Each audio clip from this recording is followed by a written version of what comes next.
Assalamualaikum warahmatullahi wabarakatuh. Terima kasih banyak Golkarpedia telah mengundang saya di podcast ini.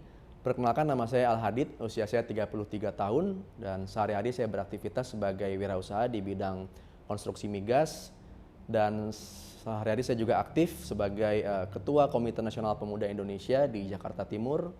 Lalu saya juga aktif di Ormas MKGR di Jakarta Timur.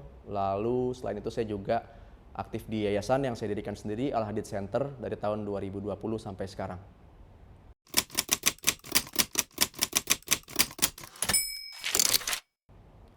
Saat ini saya berniat untuk mencalonkan diri sebagai calon anggota legislatif DPRD DKI Jakarta dari Dapil 5, yang mana mencakup daerah pemilihan Durensawit, Jatinegara, dan Keramat Jati.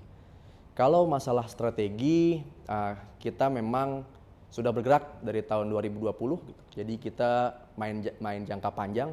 Kita tidak hanya muncul saat masa kampanye aja, karena memang warga ini butuh anggota dewan yang selalu hadir di tengah masyarakat, mendengarkan mereka, membantu apa masalah mereka. Jadi tidak hanya saat masa kampanye, tidak hanya saat tahun politik, tapi setiap waktu, setiap saat kita harus hadir di tengah masyarakat.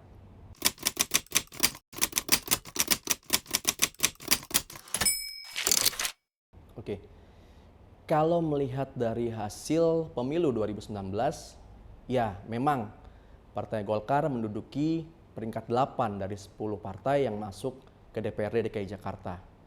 Namun masalahnya bukan basis Golkar atau bukan di DKI ini. Karena secara riset, Party ID di Indonesia sendiri itu hanya sekitar 10-20%. Jadi sangat sedikit masyarakat yang mengasosiasikan diri mereka dengan suatu partai politik tertentu. Jadi yang paling penting adalah bagaimana anggota-anggota dewan, calon anggota dewan dari Partai Golkar ini terus mendekat ke masyarakat, terus bersama masyarakat, terus hadir di tengah masyarakat, supaya mereka bisa dilihat sebagai tokoh, sebagai calon pemimpin yang bisa ujung-ujungnya juga mengangkat Partai Golkar juga ke depannya.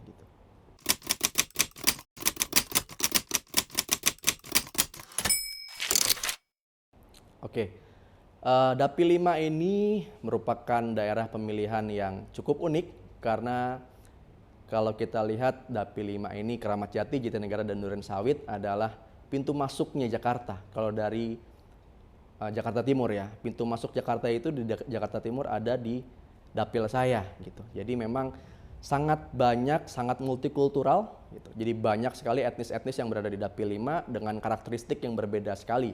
Sebagai contohnya, di dapil saya di Keramat Jati ada wilayah Condet, yang mana di sana ada basis banyak sekali Betawi dan Arab, dan yang mana karakteristiknya berbeda dengan yang ada di Durensawit misalkan, atau yang ada di Jatinegara, yang di situ ada stasiun dan banyak juga pendatang. Jadi kalau kekhasannya apa tadi, ada makanan ya. Kalau makanan khas, saya paling suka pancong klender. Di Klender itu ada restoran kue pancong, lumer gitu, itu enak banget. Terus di Condet juga ada banyak sekali nasi kebuli. Nasi kebuli, salah satu contohnya nasi kebuli Jordan. Itu enak banget itu di Condet, karena di situ juga basis ada banyak warga dari keturunan Arab ya gitu. Jadi banyak situ makanan-makanan yang khas Arab gitu.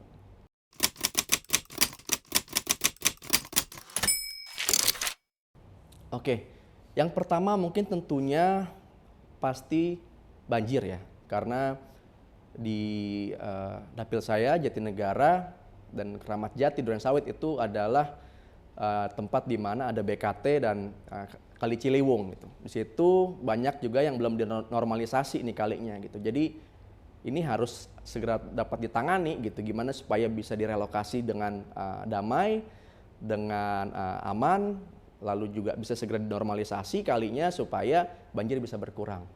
Lalu yang kedua, masalah pendidikan. Kemarin banyak sekali warga yang menanyakan ke saya masalah zonasi PPDB.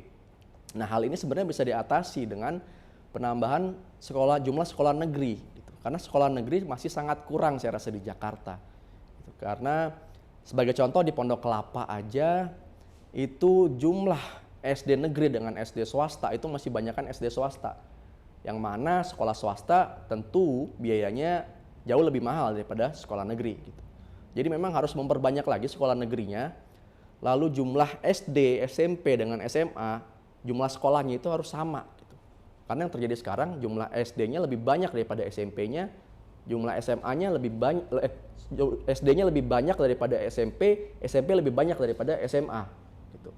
Jadi ini yang harus disamaratakan supaya setiap anak di Jakarta Timur punya kesempatan yang sama dalam mengakses sekolah negeri. Tidak peduli dia tinggal di mana, tidak peduli tingkat intelijensianya, tidak peduli dia umur berapa. Selama dia masuk ke dalam kriteria, dia bisa sekolah. Itu masalah pendidikan. Kalau selain itu ada juga masalah kesejahteraan, di mana lapangan kerja ini juga harus ditambah gitu.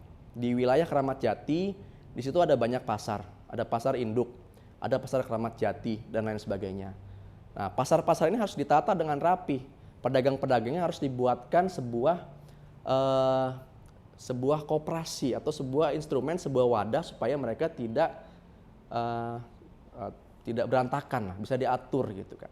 Nah, dengan mengatur ini kita bentuk nanti ke depannya mungkin bisa ada koperasi-koperasi yang menampung para pedagang-pedagang ini supaya nanti bisa juga menarik lapangan kerja buat anak-anak muda kita yang butuh pekerjaan gitu. Selain itu juga harus ada insentif tertentu buat perusahaan-perusahaan yang mau masuk ke Jakarta Timur gitu, supaya makin banyak investor-investor masuk ke Jakarta Timur, makin banyak kantor-kantor yang masuk ke Jakarta Timur, sehingga nanti bisa menarik banyak lapangan kerja lagi gitu.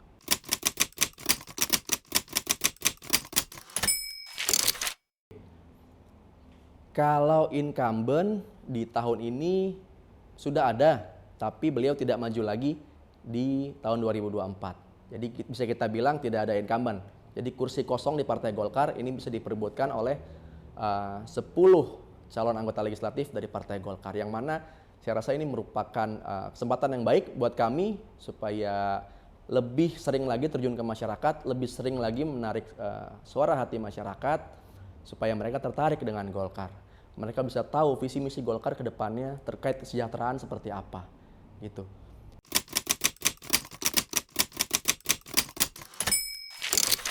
Untuk menarik hati suara di Jakarta Timur, terutama di Dapil 5, tentunya kita harus lebih sering turun ke masyarakat dan tidak hanya turun, tapi juga mendengarkan. Karena selama ini yang terjadi hanyalah caleg turun, hanya ngomong tentang mereka. Tapi bagaimana dengan rakyat? Rakyat maunya seperti apa? Warga maunya seperti apa? Calon anggota legislatif seperti apa yang warga mau? Gitu. Jadi caleg harus lebih banyak mendengar dibanding berbicara. Harus lebih banyak mendengar apa maunya warga, apa kebutuhannya warga, lalu itulah yang menjadi dasar kita dalam bergerak untuk bagaimana supaya menyelesaikan masalah mereka, menjadi PR kita nanti ketika kita sudah terpilih nanti di Kebon Sirih, maaf.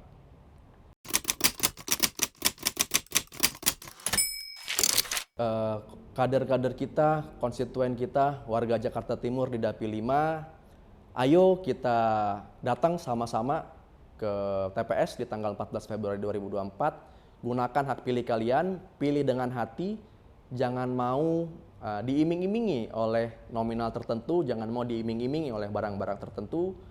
Kenali calon kalian, kenali pilihan kalian, jangan sampai kita beli kucing dalam karung. Gunakan hati kalian, ayo kita nyoblos di 14 Februari 2024.